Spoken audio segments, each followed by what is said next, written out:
Some actors entertain the world, but some actors change cinema forever. ये कहानी है उस शख्स की जिसने एक्टिंग को सिर्फ अभिनय नहीं, एक इमोशन बना दिया।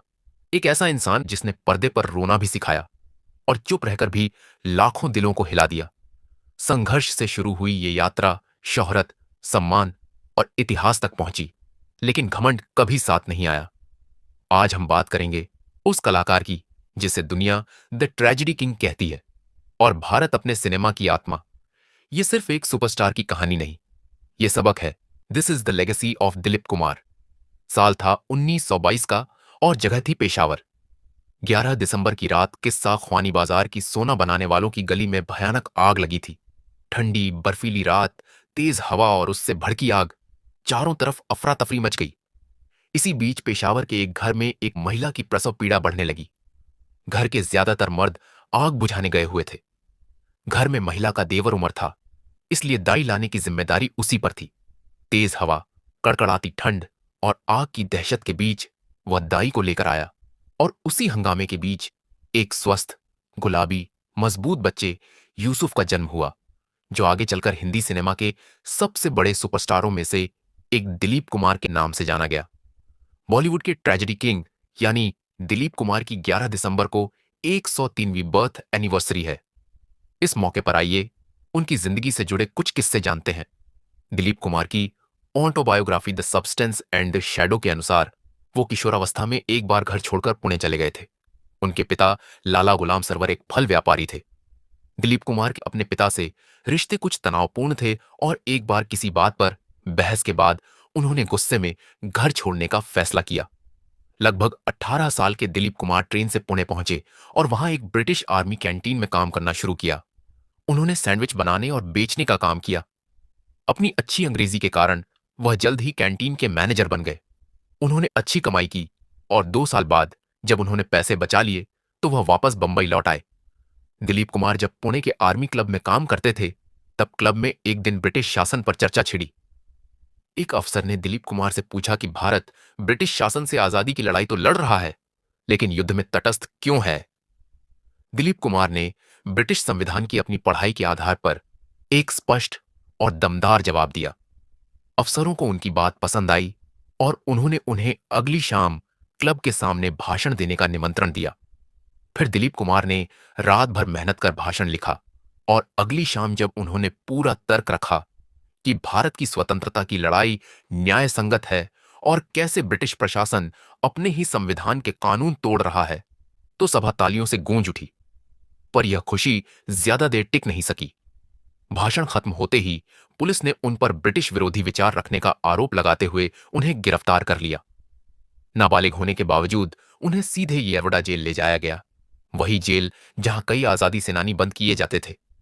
वहां उन्हें एक कोठरी में रखा गया जिसमें शांत स्वभाव के कुछ सत्याग्रही बैठे थे। जेलर ने उन्हें गांधी वाला कहकर पुकारा और यह नाम सुनकर पहले तो वे चकित हुए, लेकिन जल्द ही उन्हें पता चला कि कोठरी के सभी कैदी गांधी जी के अनुयायी थे। उन कैदियों में से कुछ ने उन्हें बताया कि सरदार वल्लभ भाई पटेल भी उसी जेल में बंद हैं और सभी उनके साथ भूख हड़ताल पर बैठे हैं। न जाने क्यों दिलीप कुमार के मन में भी यह भावना जागी कि उन्हें भी उपवास करना चाहिए। उसी दिन उन्होंने गंदी थाली में आया खाना लेने से मना कर दिया और पूरी रात भूखे रहे। सुबह एक आर्मी मेजर उन्हें लेने आए। वह दिलीप कुमार को जानते थे और उनके साथ बैडमिंटन भी खेलते थे। उन्होंने उनकी रिहाई सुनिश्चित की और उन्हें क्लब वापस ले गए। अब आपको बताएंगे कि दिलीप कुमार की जिंदगी का टर्निंग पॉइंट कब शुरू हुआ। साल था 1942। मुंबई के चर्च गेट स्टेशन पर खड़े दिलीप कुमार को जरा भी अंदाजा नहीं था कि इस सुबह की एक मुलाकात उनकी जिंदगी की पूरी दिशा बदल देगी। दादर जाने के लिए ट्रेन का इंतजार कर रहे दिलीप कुमार का मकसद था सेना की छावनियों के लिए खाट सप्लाई करने वाले व्यापारी से मिलना। घर की आर्थिक जिम्मेदारियां, पारिवारिक कारोबार का बोझ और असफल प्रयासों का तनाव उनके चेहरे पर साफ झलक रहा था। उसी वक्त भीड़ में उनकी नजर एक परिचित चेहरे पर पड़ी। यह थे विल्सन कॉलेज में करियर गाइडेंस देने वाले डॉक्टर मसानी। बातचीत के दौरान जब दिलीप कुमार ने बताया कि वे नौकरी की तलाश में हैं, तो मसानी साहब ने कहा, मैं मलाड जा रहा हूं बॉम्बे टॉकीज के मालिकों से मिलने, तुम साथ चलो। इस तरह दिलीप कुमार ने दादर की ट्रेन छोड़कर किस्मत की नई ट्रेन पकड़ ली। बॉम्बे टॉकीज उस समय का बड़ा स्टूडियो था।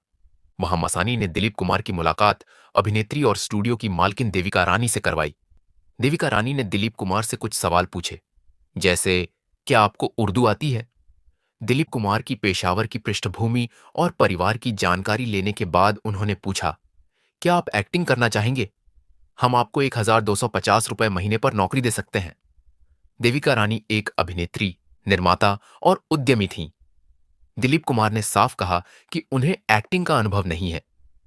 देविका रानी ने मुस्कुराते हुए जवाब दिया, अगर तुम मेहनत करके फल का कारोबार सीख सकते हो तो एक्टिंग भी सीख सकते हो।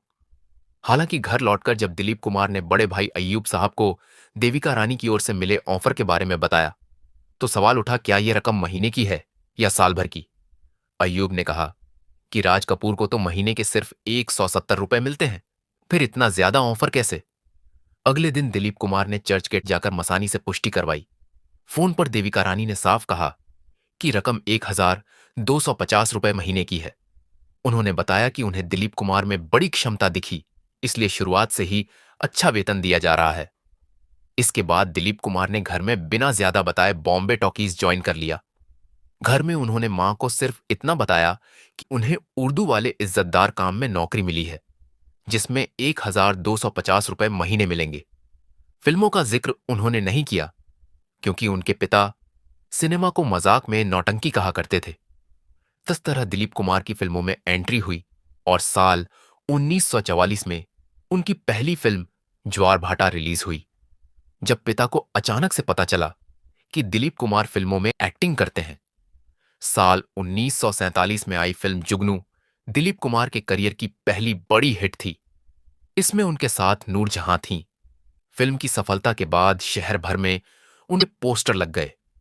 एक बड़ा होर्डिंग क्रॉफर्ड मार्केट के पास भी था, जहां उनके पिता लाला गुलाम सरवर की फल मंडी थी। एक सुबह लाला गुलाम सरवर मंडी में सेब की खेप उतरवाता रहे थे। तभी उनके पुराने दोस्त और राज कपूर के दादा बशेश्वर नाथ कपूर पहुंचे।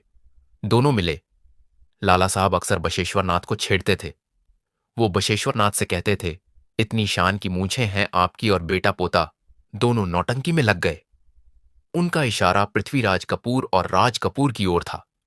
बशेश्वर नाथ को अपने बेटे पृथ्वीराज और पोते राज के एक्टर बनने का कोई अफसोस नहीं था। बातचीत के दौरान बशेश्वर नाथ हंसते हुए बोले, आज मैं तुम्हें कुछ दिखाऊंगा, देखकर हैरान रह जाओगे। वे लाला साहब को लेकर सड़क के पार गए, जहां फिल्म जुगनू का एक बड़ा होर्डिंग लगा था। उस पर लिखा था, a new star is born, Dilip Kumar, यानी एक नया सितारा दिलीप कुमार पैदा हुआ है। चेहरा उनके बेटे यूसुफ का था, लेकिन नाम किसी और का। बशेश्वर नाथ बोले, देख लो, ये तुम्हारा ही बेटा है। नाम बदल लिया ताकि खानदान की इज्जत भी बनी रहे और काम भी चलता रहे। लाला गुलाम सरवर के लिए यह मजाक नहीं, बल्कि भीतर तक लगने वाली बात थी।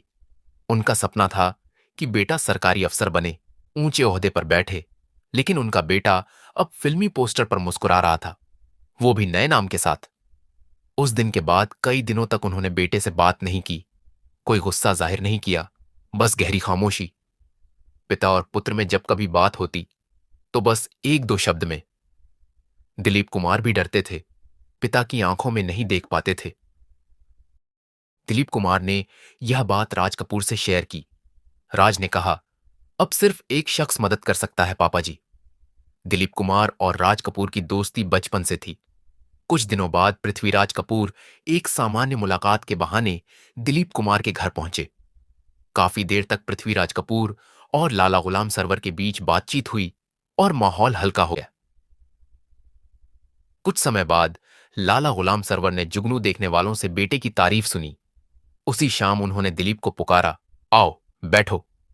धीरे से बोले, अब मैंने मान लिया है कि तुमने जो रास्ता चुना है वो तुम्हारा अपना है।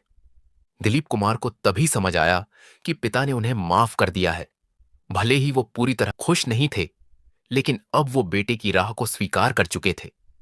दिलीप कुमार की फिल्म मेला साल 1948 में रिलीज हुई थी।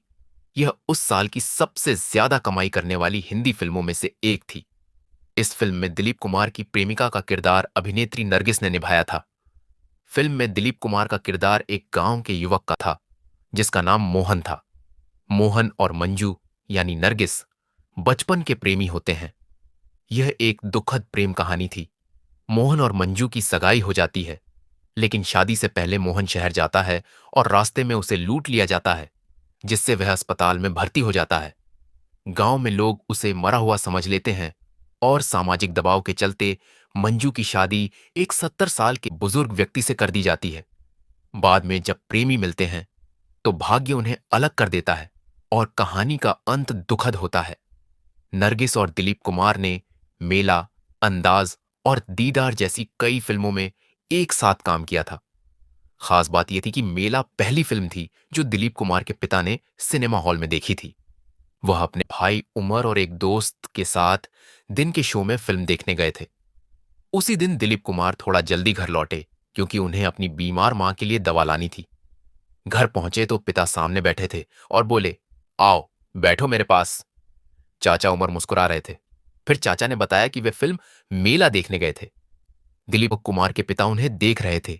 उनकी आंखों में कुछ सोचने का भाव था। उन्होंने गंभीरता से कहा, अगर तुम सच में उस लड़की से शादी करना चाहते हो तो मैं जाकर उसके माता पिता से बात कर लूं। बस मुझे बता दो कि वह कौन है। तुम्हें इतना दुखी होने की जरूरत नहीं है। दिलीप कुमार को कुछ देर तक समझ नहीं आया कि बात चल किसकी रही है। फिर अचानक उन्हें लगा कि ये लोग नरगिस को सचमुच उनकी प्रेमिका समझ बैठे हैं। दिलीप कुमार अंदर ही अंदर हंस पड़े, लेकिन जल्दी से बात साफ करनी पड़ी ताकि कहीं पिता सच में नरगिस के घर न पहुंच जाए। दिलीप कुमार ने अपने पिता को समझाया कि यह सब फिल्म का रोल है, असल जिंदगी में ऐसा कुछ नहीं है। दिलीप कुमार और सायरा बानो ने गोपी, बैराग और दुनिया जैसी फिल्मों में साथ काम किया है। दिलीप कुमार ने साल 1966 में अभिनेत्री सायरा बानो से शादी की थी। दिलचस्प बात यह है कि जब उनकी शादी हुई तब सायरा बानो 22 साल की थीं और दिलीप कुमार 44 साल के थे। दिलीप कुमार की शादी से जुड़ी भविष्यवाणी का जिक्र एक्टर ने अपनी ऑटोबायोग्राफी में किया था। दरअसल तमिलनाडु के कोयम्बटूर में फिल्म आजाद 1955 की शूटिंग के दौरान फिल्म प्रोड्यूसर एस वासन साहब ने उन्हें एक मशहूर ज्योतिषी से मिलवाया था। उस ज्योतिषी ने दिलीप कुमार का चेहरा और हाथ की रेखाएं देखकर उनकी कुंडली बनाई और कहा कि एक्टर की शादी 40 की उम्र के बाद होगी। उन्होंने कहा था कि दुल्हन उम्र में उनसे लगभग आधी होगी, चांद जैसी गोरी, बेहद खूबसूरत, और उसका पेश भी फिल्मों से जुड़ा होगा। वह पति को पलकों पर रखकर जीवन भर प्रेम करेगी। ज्योतिषी ने आगे कहा था कि दिलीप कुमार के कर्मों का भारी बोझ वह अपने ऊपर लेगी और उसे एक गंभीर बीमारी होगी। यह सब वह बिना किसी शिकायत के सहन करेगी ताकि उनके कर्मों का प्रभाव उन पर ना आए। ज्योतिषी की भविष्यवाणी सुनने के बाद दिलीप कुमार ने कहा था, मैं तो कभी फिल्म वाली लड़की से शादी ही नहीं करूंगा। ज्योतिषी अडिग रहा। उस समय उन्होंने इस बात को ज्यादा महत्व नहीं दिया। हालांकि ज्योतिषी की भविष्यवाणी सच हुई। दिलीप कुमार की शादी देर से हुई और उनसे आधी उम्र की लड़की से हुई। सायरा बानो एक अभिनेत्री भी थीं। शादी के वक्त दिलीप कुमार को यह भविष्यवाणी याद आई थी। दिलीप कुमार ने मेला, दीदार और देवदास जैसी कई फिल्मों में अभिनय किया, जिसके बाद उन्हें ट्रेजेडी किंग की उपाधि मिली। दिलीप कुमार हमें यह सिखाकर गए कि महान बनने के लिए ऊंची आवाज नहीं, ऊंचा किरदार चाहिए। उन्होंने कभी खुद को स्टार नहीं कहा, लेकिन उनकी कला ने उन्हें अमर बना दिया। आज की दुनिया जहां जल्दी शोहरत चाहती है, वहां दिलीप कुमार याद दिलाते हैं, सच्ची महानता वक्त लेती है। अगर ये कहानी आपको सोचने पर मजबूर करे, अगर ये सफर आपको अपने काम में बेहतर बनने की प्रेरणा दे, तो इस वीडियो को शेयर कीजिए, क्योंकि कुछ लोग चले जाते हैं, लेकिन उनकी विरासत कभी नहीं जाती। Legends don't fade, they become standards for generations.